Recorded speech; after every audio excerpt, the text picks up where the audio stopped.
Hello everyone. Today we talk about how to fix the app of Falou. We will go to settings,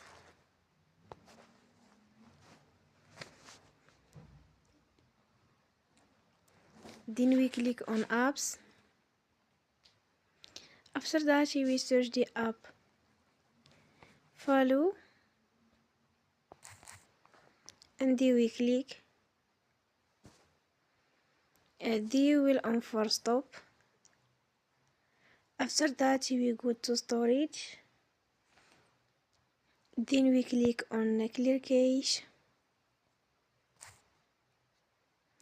In the end, you will turn your Wi-Fi and you will turn again.